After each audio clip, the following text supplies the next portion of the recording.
오늘은 1월 15일 금요일 금요 기도회 시간입니다. 금요 기도회 가운데 참석하신 모든 분들을 축복하며 오늘의 본문의 말씀은 시편 41편입니다. 다 찾으신 줄 알고 제가 받들어 봉독하겠습니다. 시편 41편 1절로 13절입니다. 가난한 자를 보살피는 자에게 복이 있으며 재앙의 날에 여호와께서 그를 건지시리로다. 여호와께서 그를 지키사 살게 하시리니 그가 이 세상에서 복을 받을 것이라. 주여 그를 그 원수들의 뜻에 맡기지 마소서. 여호와께서 그를 병상에서 붙드시고 그가 누워 있을 때마다 그의 병을 고쳐 주시나이다. 내가 말하기를 여호와여 내게 은혜를 베푸소서. 내가 주께 범죄하였사오니 나를 고치소서 하였나이다.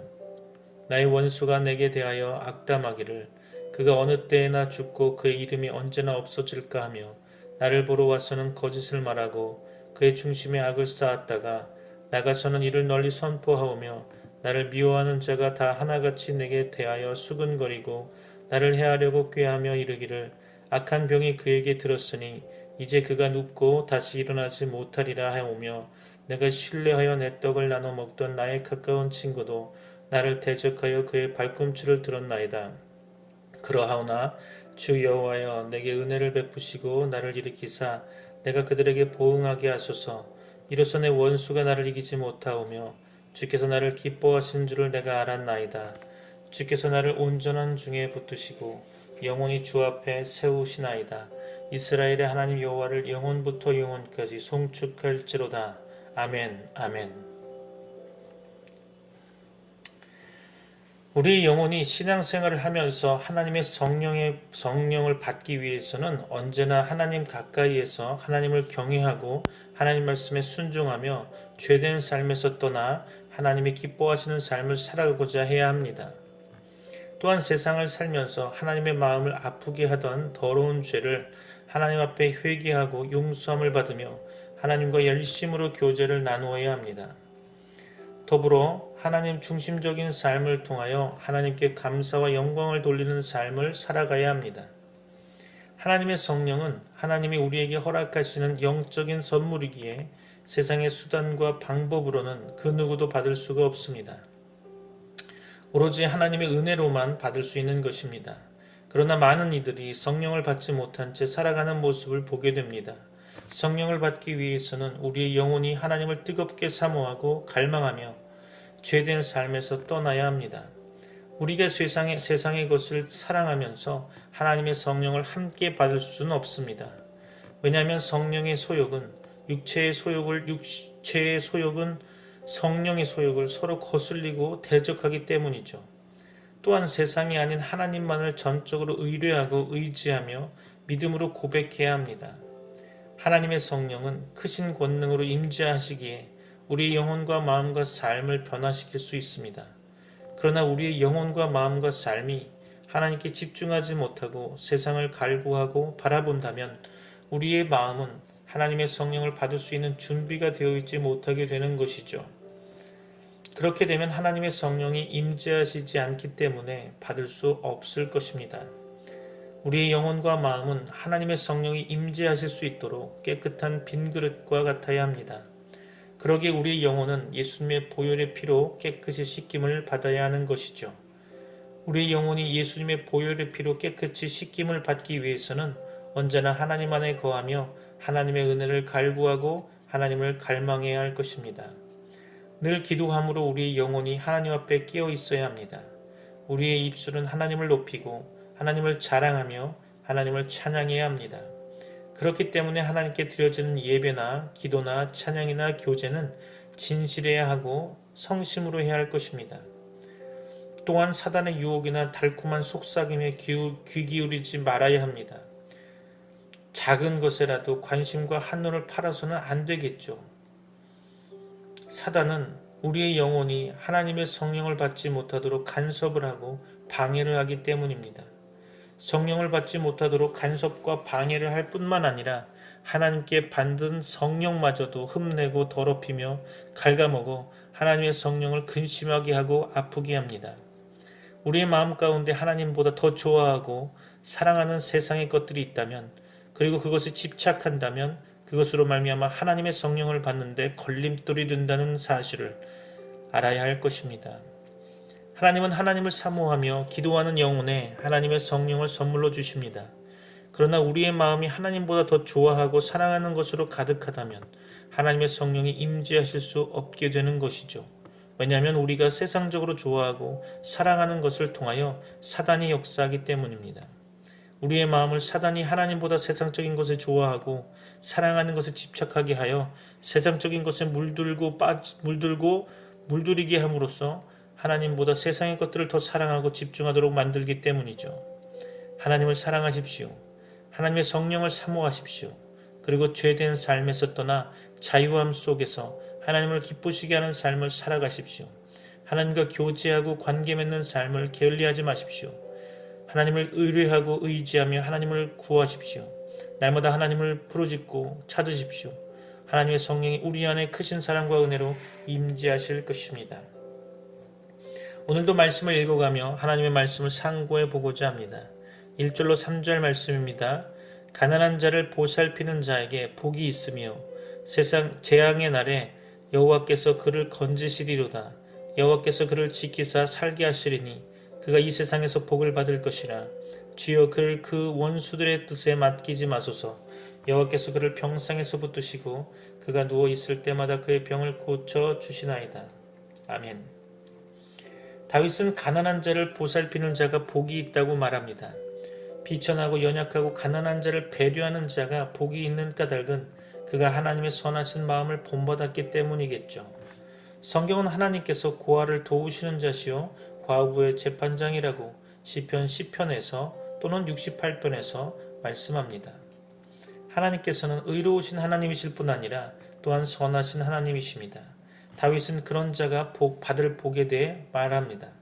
그는 하나님께서 그런 자를 환난과 재앙의 날에 건지실 것이라고 말하고 있는 거죠. 또 그는 하나님께서 그런 자를 보호하시고 살게 하실 것이라고 말합니다.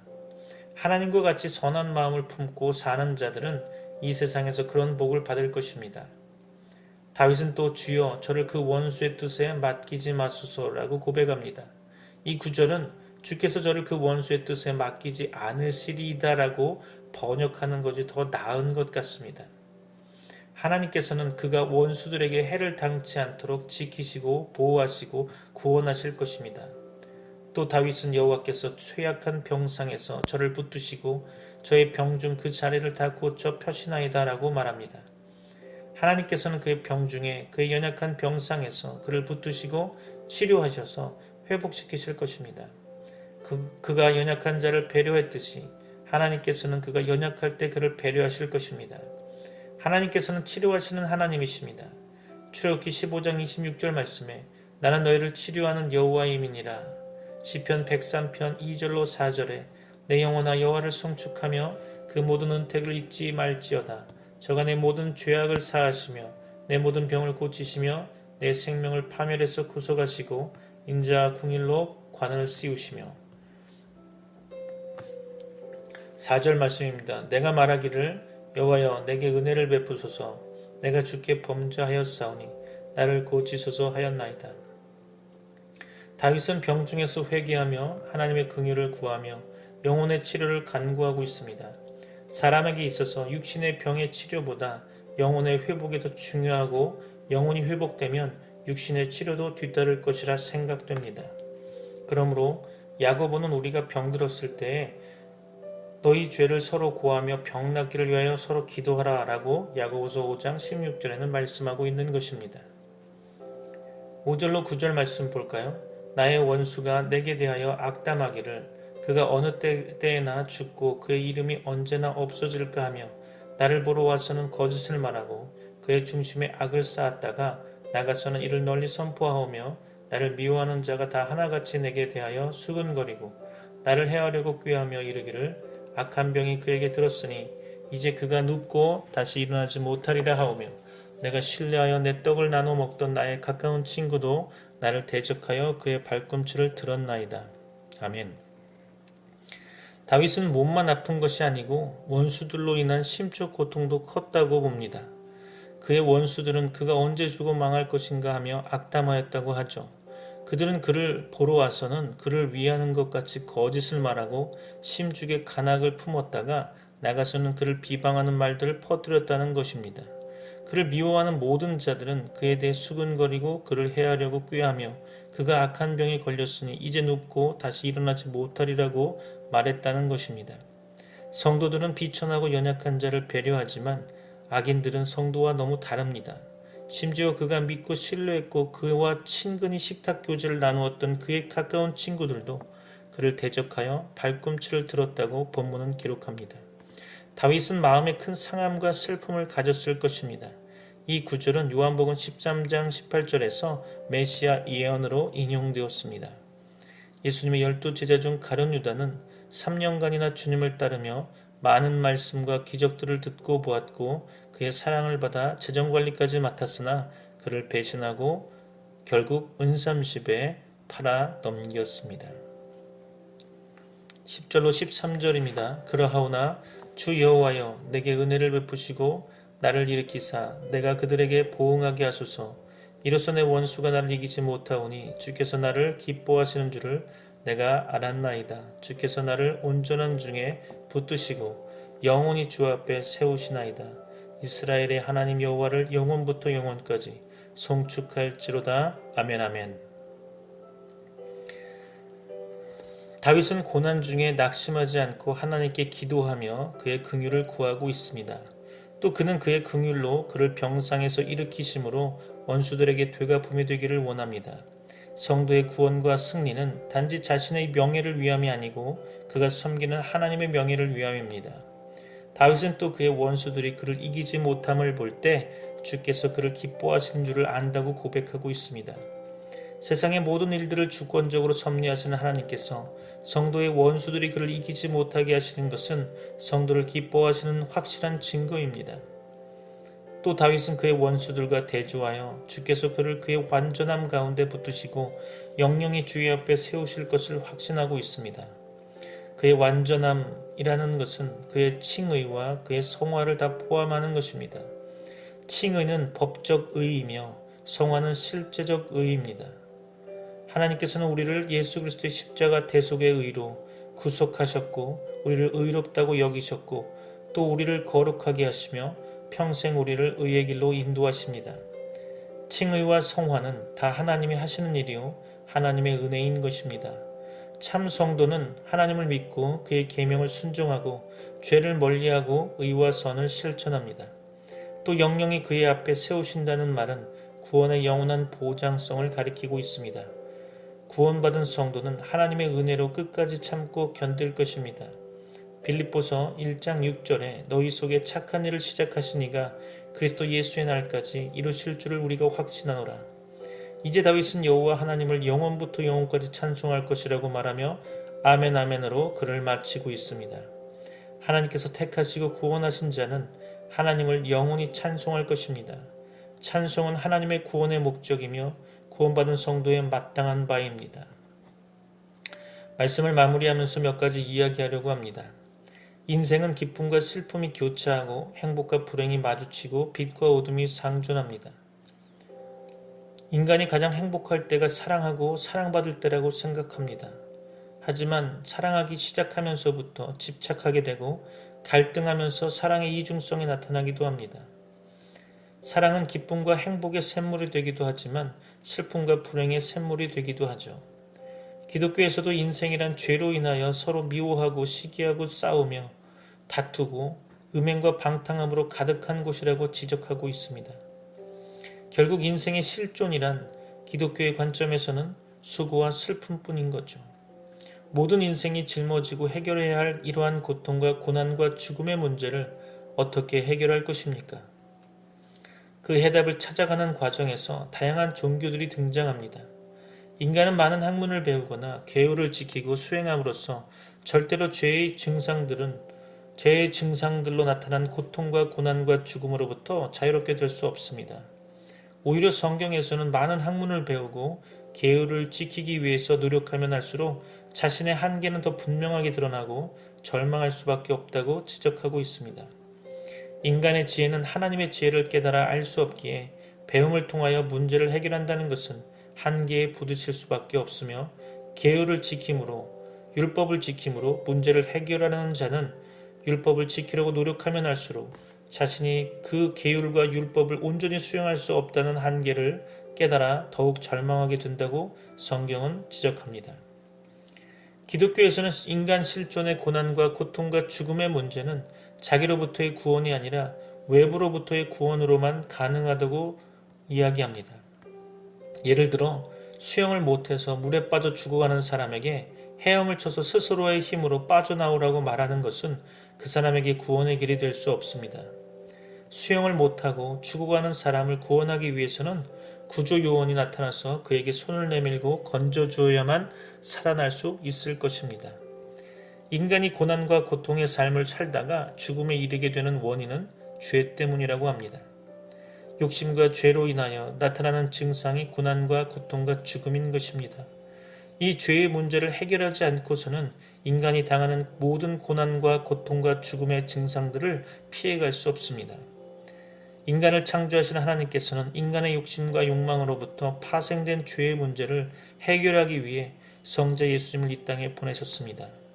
예수님께서는 성자 하나님이셨지만 인간을 죄로부터 구원하기 위해 성령으로 잉태되셔서 사람의 몸을 입고 이 땅에 오신 것입니다. 사람의 몸을 입고 오신 예수님은 인간들의 모든 죄를 대신 짊어지시고 십자가에서 대속의 죽음을 죽으심으로 인류의 모든 죄의 문제를 해결하셨습니다. 죄의 값은 사망인데 성자 하나님이 인간의 죄를 대신 짊어지시고 십자가에서 죽으심으로 인간의 죄값을 대신 지불해 주신 것입니다. 이 진리를 믿는 사람들에게 성부 하나님께서는 죄를 사해 주시고 의롭게 되었다고 인정해 주십니다. 그것을 칭의라고 합니다. 예수님을 믿음으로 죄를 용서받은 사람들을 하나님께서는 자기의 자녀로 받아들이셔서 하나님의 나라를 상속받도록 허락하셨습니다. 기독교에는 이 진리를 복음이라고 부릅니다. 이 복음을 듣고 믿는 사람을 그리스도인이라고 합니다. 복음을 듣는다고 다 그리스도인이 되는 것은 아닙니다. 성령으로 하지 않고서는 아무도 이 복음을 믿을 수 없기 때문이죠. 이 세상에는 수많은 종교가 있습니다. 한국에도 많은 종교, 많은 신들이 존재합니다. 계룡산에 가보면 골짜기마다 섬기는 신들이 다릅니다. 일본에는 800만 넘는 신들이 있습니다. 인도의 힌두교에는 3억이 넘는 신이 존재한다고 합니다. 어쩌면 지구상에는 사람이 숫자만큼이나 많은 신들이 존재하는지도 모릅니다. 이 세상에 존재하는 모든 종교, 모든 신은 인간이 선택하여 믿을 수 있습니다. 그것을 우리는 종교라고 하고 그 종교는 자유이죠. 누구나 자기가 원하는 신을 믿고 종교 생활을 할 수 있습니다. 그러나 기독교는 믿고 싶다고 아무나 믿을 수 있는 종교가 아닙니다. 기독교는 다른 종교와는 근본적인 차이를 가지고 있습니다. 이 세상에 존재하는 종교 중에서 자기가 믿고 섬기는 신을 아버지라고 부르는 종교는 없습니다. 오직 기독교만이 자기가 믿는 하나님을 아버지라고 부릅니다. 왜 기독교인은 자기가 믿는 하나님을 아버지라고 부르는 것일까요? 어떤 사람을 아버지라고 부르려면 그 사람은 나에게 어떤 의미의 사람이어야 합니다. 바로 그 사람이 나를 낳아야 하는 거죠. 나를 낳은 사람이 바로 아버지인 것입니다. 나를 낳지도 않은 사람에게 아버지라고 부를 수는 없기 때문이죠. 아버지는 반드시 자기를 낳은 사람이어야 합니다. 성경에서는 이렇게 말씀하고 있습니다. 갈라디아서 4장 6절이죠. 너희가 아들인 고로 하나님이 그 아들의 영을 우리 마음의 가운데 보내사 아바 아버지라 부르게 하셨느니라. 이 말씀의 뜻은 기독교인이란 성령이 그들의 마음 가운데 들어오셔서 그들이 하나님을 아버지라고 부를 수 있도록 하셨다는 의미입니다. 이 말씀을 좀 더 이해하기 쉽게 설명해 볼까요? 니고데모라고 하는 한 공회원이 예수님을 찾아옵니다. 그때 예수님께서 니고데모에게 이렇게 말씀하셨죠. 요한복음 3장에 보니까 3절에 예수께서 대답하여 이르시되 진실로 진실로 내게 이르노니 사람이 거듭나지 아니하면 하나님의 나라를 볼 수 없느니라. 니고데모가 이르되 사람이 늙으면 어떻게 날 수 있사옵나이까? 두 번째 모태에 들어갔다가 날 수 있사옵나이까? 예수께서 대답하시되 진실로 진실로 내게 이르노니 사람이 물과 성령으로 나지 아니하면 하나님의 나라에 들어갈 수 없느니라. 육으로 난 것은 육이요 영으로 난 것은 영이니 내가 네게 거듭나야 하겠다 하는 말을 놀랍게 여기지 말라. 7절 말씀까지 봅니다. 물과 성령이란 성령 세례를 의미하는 것이겠죠. 성령 세례란 성령과 연합되었다는 것을 의미하는 것이죠. 사람이 육체의 부모로부터 육체가 태어나는 것처럼 기독교인은 성령을 통하여 영으로 태어나야 한다는 말씀입니다. 육체로 태어나는 것이 첫 번째 태어남이라면 영으로 태어나는 것을 두 번째 태어남이라고 합니다. 그것을 거듭남이라고 하죠. 예수님께서 니고데모에게 다시 태어나야 한다는 말씀은 니고데모에게 자기 어머니에게 다시 들어갔다 나오라는 뜻이 아니겠죠. 니고데모는 그렇게 말하죠. 자기는 이미 늙었는데 어떻게 다시 태어나겠느냐고 반문하죠. 그때 예수님께서는 육으로 난 것은 육이고 영으로 난 것은 영이라고 분리해서 설명해 주십니다. 모든 종교는 자기가 선택해서 믿을 수 있습니다. 그러나 기독교는 절대로 자기가 선택해서 믿을 수 없다는 것을 알아야 할 것입니다. 이 원리는 부모가 자식을 낳는 것이지 자식이 부모를 낳는 것이 아닌 것과 같은 것입니다. 많은 사람들이 마음만 먹으면 누구나 교회에 나가서 기독교인이 될 수 있다고 우깁니다. 하지만 그것은 착각입니다. 성령이 그 사람을 낳지 않으면 아무도 기독교인이 될 수 없습니다. 오늘날 많은 교인들 중에서 거듭나지 않은 채 교회를 다니는 사람들이 있는 것을 보게 됩니다. 그들은 기독교라는 종교를 믿는 사람일 수도 있지만 하나님의 자녀는 아닌 거죠.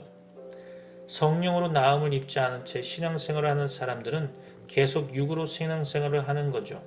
육으로 신앙생활을 하는 것과 영으로 신앙생활을 하는 것은 근본적으로 다릅니다. 이 사람이 육으로 신앙생활을 하는 것인지 아니면 영으로 신앙생활을 하는 것인지를 구별하는 방법은 아주 쉽습니다. 그 사람이 자기를 자랑하면 육으로 하는 신앙생활이고 예수님만 자랑하면 영으로 하는 신앙생활인 거겠죠. 즉 자기가 가진 물질과 학벌, 경험과 봉사, 헌신 등을 자랑하면서 자기를 자랑하는 사람들은 다 육으로 신앙생활하는 사람들입니다.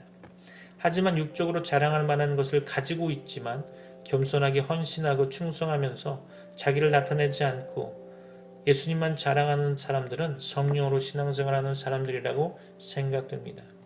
기독교인이 되어서 바른 신앙생활을 하기 위해서는 반드시 성령을 통해서 나음을 입어야 하는 것이죠. 하나님은 인간을 흙으로 창조하신 후 그 흙에 생기를 불어넣으셔서 생명이 되게 하셨습니다. 이 흙에 불어넣어진 생기가 바로 성령의 역사입니다. 에스겔 선지자가 본 마른 뼈 환상에서도 그 마른 뼈들이 큰 군대가 되도록 역사하는 능력이 바로 성령의 역사입니다.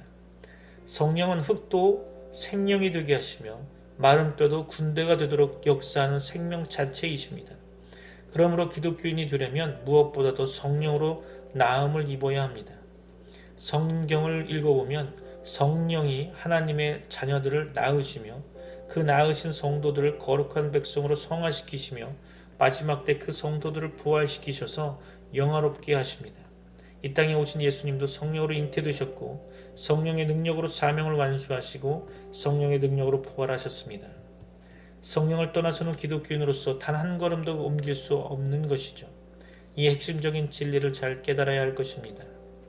예수 그리스도를 믿는 기독교인이 되기 위해서는 무엇보다도 성령에 대해서 잘 이해해야 할 것입니다. 성령을 모르고서는 그리스도인으로 태어나고 성장하고 완성되는 모든 구원의 역사가 불가능하기 때문이죠. 기독교인들 중에서도 많은 사람들이 예수님에 대해서는 잘 알면서도 성령님에 대해서는 무지한 경우가 많습니다.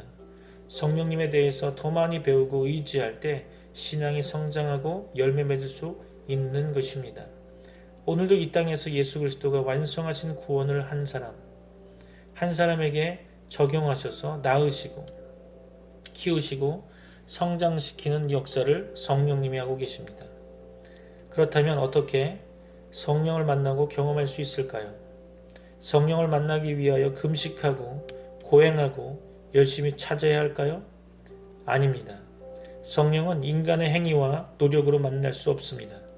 사도행전에는 최초로 성령 받는 이야기가 여러 번 등장합니다. 제자들에게 성령이 임하고 유대인과 사마리아인과 이방인에게 성령이 임하십니다. 이들에게 성령이 임할 때에는 공통되는 두 가지 일이 선행되었습니다. 첫째는 복음이 선포되었다는 거죠. 복음이 선포되는 현장에 성령이 임하십니다. 둘째는 합심하여 기도하였습니다. 뜨겁게 기도하는 중에 성령님이 임하셨습니다. 지금도 성령을 받기 위해서는 이 두 가지가 선행되어야 할 것입니다. 예수 그리스도의 복음이 선포될 때 성령이 임하십니다. 로마서에서는 믿음은 들음에서 나며 들음은 그리스도의 말씀으로 말미암느니라 라고 로마서 10장 17절은 기록합니다. 믿음은 복음을 들을 때 생긴다는 것이죠. 고린도전서에서는 성령으로 아니하고는 누구든지 예수를 주시라 할 수 없느니라 라고 12장 3절에서 기록하고 있죠. 즉 복음을 들을 때 성령님이 임하시고 그 성령님이 임하심으로 믿음을 갖게 된다는 뜻입니다. 성령을 만나기 원하신다면 하나님의 말씀을 들으십시오. 성령을 따라가기 원하신다면 하나님의 말씀을 들으십시오. 성령을 통하여 능력을 덧입기 원하신다면 하나님의 말씀을 들으십시오. 하나님의 말씀은 기록된 성경으로서의 말씀과 삶의 현장에서 각각 개인에게 들려지는 하나님의 음성으로 구분할 수 있습니다. 예수님을 처음 믿는 사람에게는 복음의 말씀을 듣는 것만으로도 족합니다. 처음에는 성령님을 만나는 것이 중요하기 때문이죠. 그러나 거듭난 기독교인들은 자기의 삶의 현장에서 말씀하시는 성령의 음성을 들을 수 있어야 합니다. 각각의 삶의 현장에서 말씀하시는 성령님의 음성을 듣고 그 말씀에 순종하고 따라가는 삶을 살아야 할 것입니다. 그래야만 성장할 수 있고 성령의 열매를 맺을 수 있기 때문이죠. 기독교 신앙생활에는 능력이 있어야 합니다. 그리스도인의 능력은 하나님의 음성을 듣고 순종함으로 나타납니다. 하나님의 음성을 듣지 못하는 그리스도인은 하나님과의 대화가 단절되므로 영적으로 무능하고 무기력하게 되는 거죠.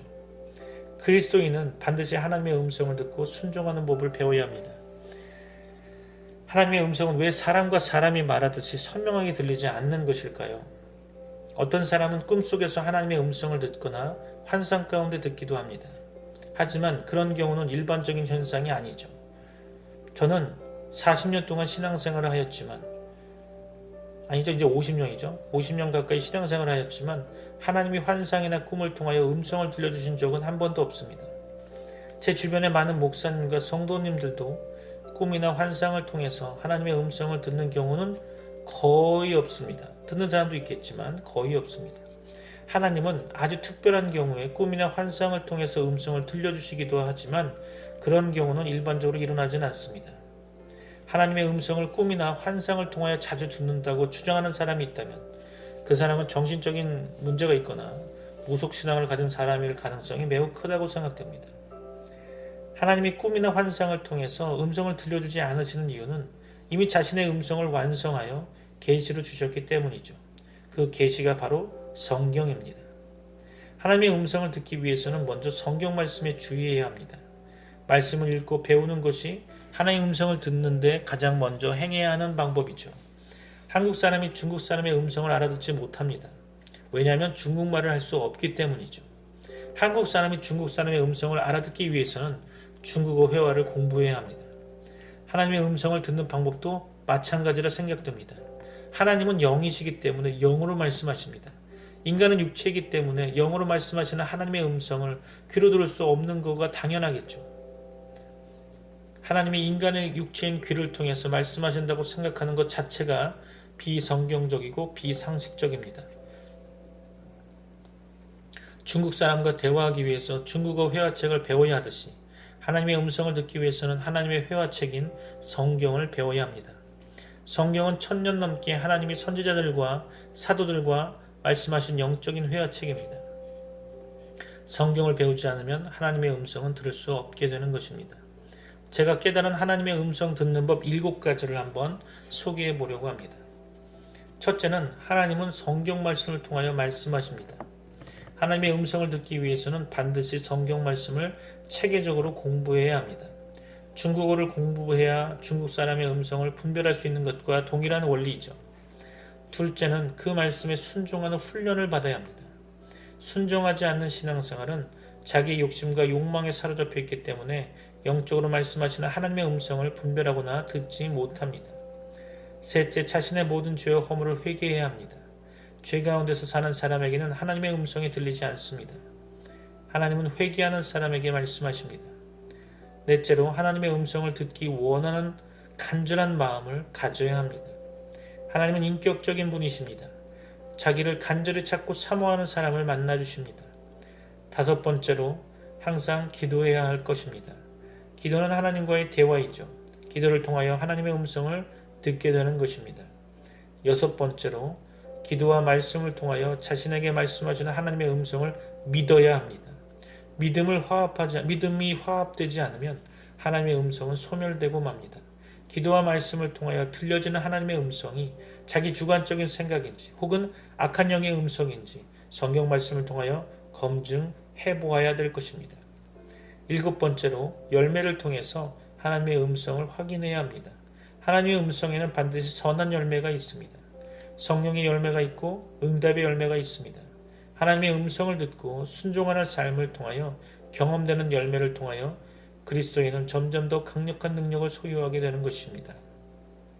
하나님의 음성을 통한 열매는 즉시 나타나기도 하지만 오랜 후에 나타나기도 합니다. 하지만 하나님의 음성을 듣고 순종하는 삶이 반복될수록 성령의 능력과 열매를 풍성하게 맛보게 되는 것입니다. 성령을 통하여 거듭난 성도는 반드시 능력이 있어야 합니다. 하나님의 능력은 열매로 나타나죠. 사도 바울도 고린도 성도들에게 하나님의 나라는 말에 있지 아니하고 오직 능력에 있음이라 라고 고린도전서 4장 20절에 고백하고 있습니다. 기독교인은 하늘의 능력, 성령의 능력이 있어야 합니다. 그 능력을 통한 열매가 있어야 하겠죠. 열매가 없는 신앙생활은 죽은 신앙생활인 것입니다.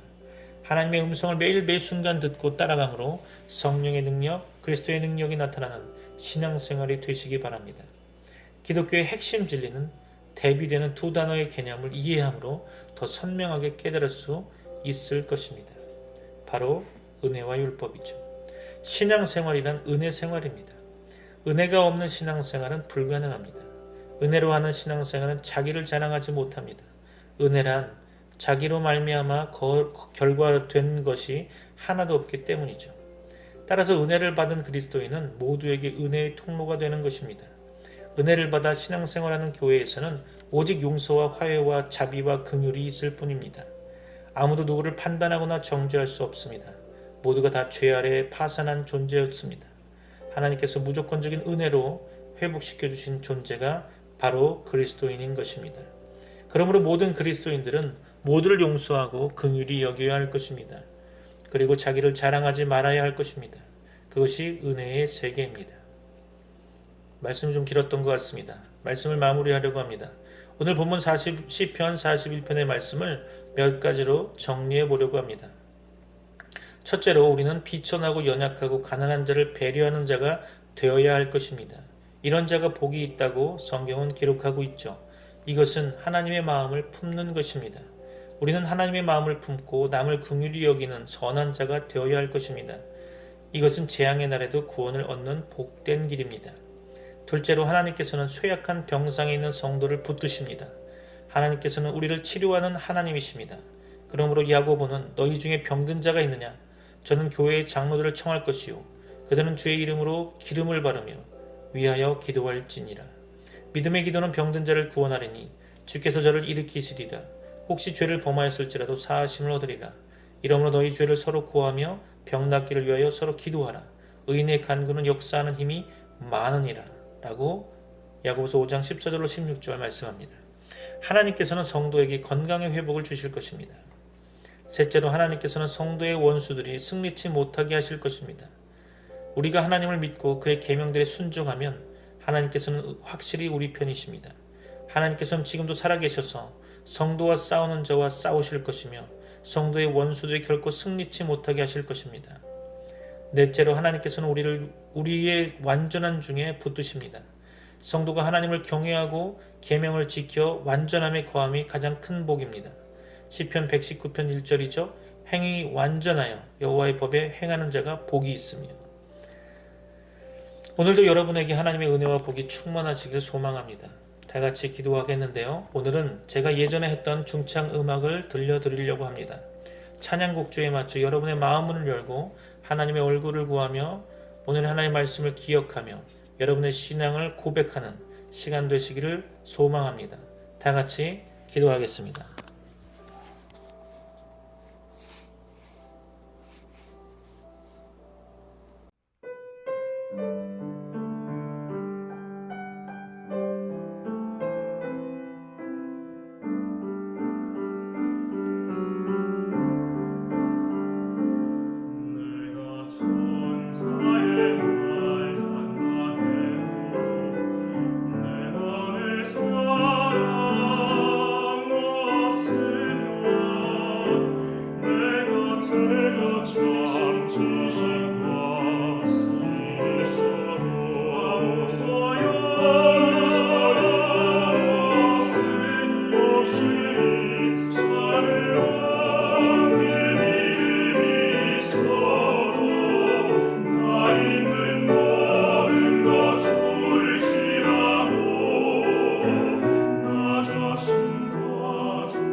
넘어서야